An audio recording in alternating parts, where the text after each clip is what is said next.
கொள்ளே நெஞ்சுக்குள்ளே நீ இல்லாத நெஞ்சுக்குள்ளே. கிறிஸ்துவுக்குள் பிரியமான என் அன்பு உறவுகளே, இயேசு கிறிஸ்து நாமத்தில் நான் உங்களை வாழ்த்துகிறேன்.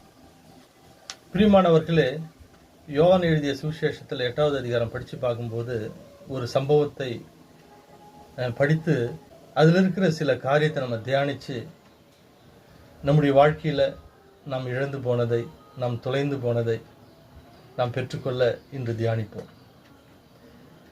இயேசு கிறிஸ்து ஜனங்களுக்கு உபதேசித்துக் கொண்டிருக்கிறார்.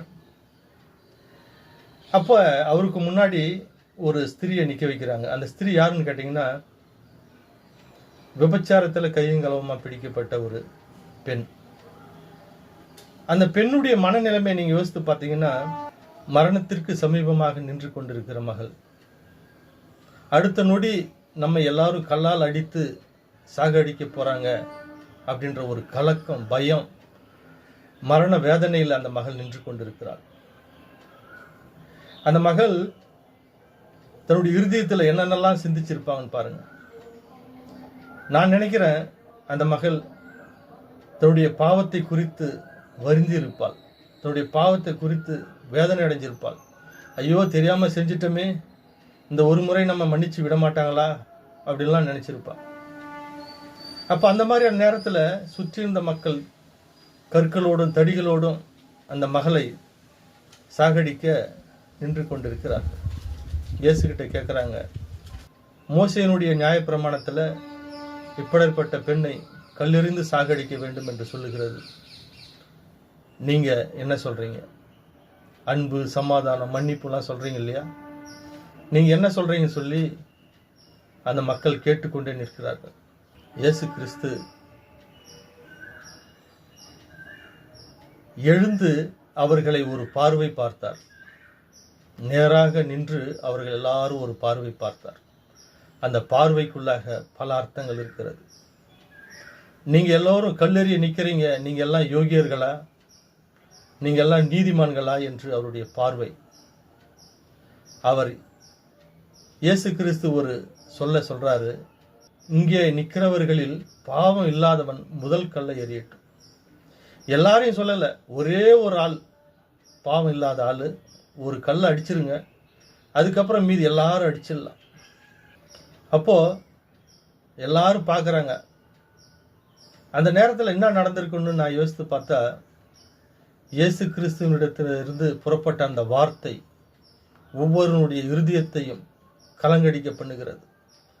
பரிசுத்தாவின் நிரம்பி அந்த வார்த்தை அங்கே போய் அவருடைய இருதயத்தை சுத்திகரிக்கிறது. அந்த இருதயத்தில் கலக்கத்தை உண்டு பண்ணுது. பிரியமானவர்களே, நமக்கு எதிராக யாராவது நிற்கிறாங்களா? இன்னைக்கு நமக்கு எதிராக குற்றம் சாட்டி கொண்டு நிற்கிறாங்களா? நீங்கள் தேவனிடத்தில் முறையிடுங்க. தேவன் அவருடைய உள்ளத்தில் பரிசுத்தாவி அனுப்பி அவர்களை கலங்கடிக்க பண்ணுவாங்க. அவங்களுடைய மனசாட்சியை உறுத்த செய்வாங்க. அவருடைய மனசாட்சியில் நம்ம சேர்ந்து தவறுன்னு செய்ய சொல்லுவாங்க. உங்களுடைய வேலை ஸ்தலங்களில் உங்களை யாராவது நசுக்கிறாங்களா? சுற்றி இருக்கிற வீடுகளில் இருக்கிறவங்க உங்களை ஏதாவது தவறாக பேசுகிறாங்களா? தேவையில்லாத பழியை சுமத்துறாங்களா? நீங்கள் கர்த்தர்கிட்ட முறையிடுங்க. அவர் பரிசுத்தாவி அனுப்பி அவருடைய உள்ளத்தை தெளிவடை செய்வார். அவருடைய உள்ளத்தில் மனசாட்சியால் குத்தப்பட்டு அவர்கள் மீண்டும் தெளிவடைவார்கள். பிரியமான சகோதர சகோதரிகளே, அந்த மகளுக்கு தீர்ப்பளிக்க வல்லமுள்ளவர் இயேசு கிறிஸ்து மாத்திரமே. அங்கே சுற்றி நின்று கொண்டிருந்தவர்கள் எல்லாம் சென்று விட்டார்கள். தேவன் சொல்றாரு, இயேசு கிறிஸ்து சொல்றாரு, மகளே, நீ செய்த பாவங்கள் எல்லாம் நான் ஏற்றுக்கொள்ளுகிறேன், என்னுடைய சமாதானத்தை உனக்கு தருகிறேன், நீ சமாதானத்தோடு போ, இந்த சமாதானத்தை காத்துக்கொள், விட்டுடாத. நம்ம இன்னைக்கு என்ன செய்யறோம்னா, தேவன் கொடுக்கிற சமாதானத்தை இழந்து போகிறோம்.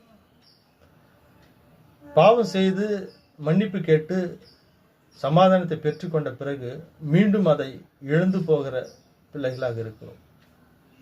நம்ம அந்த சமாதானத்தை காத்துக்கொள்ள வேண்டும், ரட்சிப்பை காத்துக்கொள்ள வேண்டும். எனவே பிரியமானவர்களே, இயேசு கிறிஸ்து நம்முடைய பாவங்கள் எல்லாம் சுமந்து தீர்த்து விட்டார். அவர் அண்டையில் சேர்ந்து அவர் கொடுக்கும் சமாதானத்தை நம்ம பெற்றுக்கொள்வோம். நமக்கு எதிராக குற்றம் சுமத்துகிறவனுடைய இருதயத்தை தேவன் கலங்கடிக்க பண்ணுவார். கர்த்தர் மேல விசுவாசமா இருங்க. இந்த நாள் இனிய நாளாக இருக்க இயேசுவின் நாமத்தில் நான் உங்களை வாழ்த்துகிறேன். God bless you. God bless you.